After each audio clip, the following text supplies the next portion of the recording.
This is something I've had kicking around in my loft for a couple of years. My mother found this at a boot fair, or what the Americans call a flea market, or I don't know, yard sale. She asked me because she wanted a cassette player. She's got some old cassettes that she still owns and wanted to play them. And she bought this at the boot fair, and it's complete. It comes in a case, and where did I put the case? Put the case somewhere. Here's the case. It comes with the case. Comes with the instruction manual and the specifications of the machine.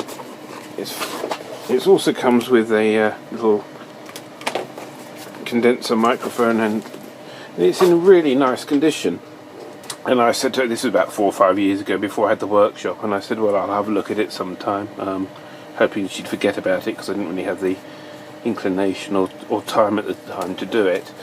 Anyway, I think since then she's bought another cassette player. But this is, I thought I'd give it a go. So it's circa 1970. It's the Toshiba TK20P.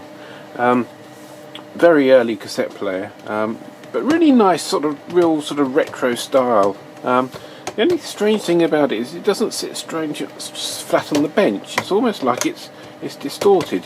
It's like the whole thing is twisted, and you can actually see if you look at it. It's all distorted, and that could be where it's been sitting in the loft in the heat. But we're going to have a quick look inside now. An interesting thing about the eject button, it doesn't actually call it an eject button, it calls it a cassette up button. And now, I don't know if you can see in there, but I've just had a look at the heads, thinking, well, they're going to be pretty badly worn from a machine that's coming on 50 years old. But I don't think this thing has ever played a tape. The pinch roller looks maybe a slight amount of mark on it, but the heads look absolutely fine, and they look really clean.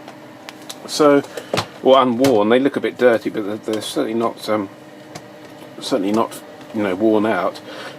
So the purpose of this video is just to power this old cassette player up and see if it still works. Now, what it does is it takes batteries in this cartridge system here, which is a bit of a unique thing. I'm not entirely sure why they fitted them with these cartridges, but you just fold that open, pop your couple of C-cell batteries in there, close it down, and you slide it back up, which is great. And we see here we've got the external main supply voltage adjustment here, and that's to sorry, I thought the camera had gone off. And that's obviously, no switch mode stuff here. So this is your main selection voltage here, and it's presently set at 220. So what I will do is I will change that to 240, maybe at a later stage, just to make sure we don't overdrive this poor old thing too much. But what I'm going to do for this evening is I'm going to just power it up on an external power supply and just see if it actually shows any signs of life. And if not, we'll take it apart. It could be that the belt's broken or something like that, and then maybe give the heads a clean and see if we can set up azimuth and things if it needs it. So let's just work out which connection we need to connect the positive to. So the positive is the outer connection. So we connect that positive of the power supply to there.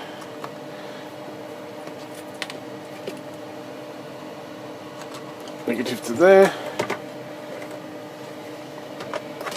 We might have to get another lead to extend it slightly.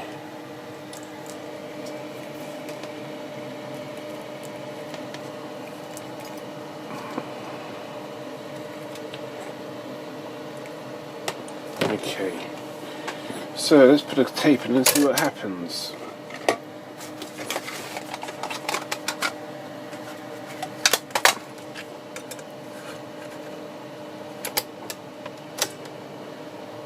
And the first thing is not a lot. There's no sign of any movement at all. Just check the power supply, make sure we are putting output out. And I am on the right lead. Nope. It's the wrong power supply, and that'll do that. I'll explain why that's not working. Let's connect another lead onto this one as well to extend that.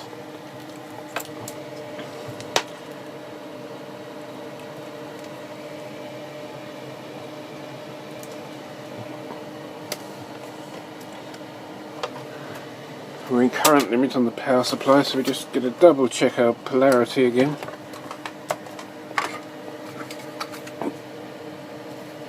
And then instantly realise that you put the box up the wrong way. The box has got to go in that way. Slides in like that. So the positive is actually on the inside. Whoops, let's hope there's a diode protection circuit there. So I've reversed the polarity of the thing straight away. That's a good start for something that's been sitting around for 15 years, 20 years probably, and then gets put current up the wrong way. Okay. And nothing. So I've either burnt the thing out on my first attempt, or I can hear amplifier noise there. Yeah, the amplifier's definitely working. So I'm going for possibly a broken belt or something. So let's take this apart and have a look inside. I don't know how we're going to be able to find belts for things like this anymore, but it's certainly be worth having a look to see if we can ascertain what's actually wrong with the drive. And most of these belts, what happens is they sort of go to a sort of like a mushy sort of jelly. As they just sort of, the rubber just deteriorates with age.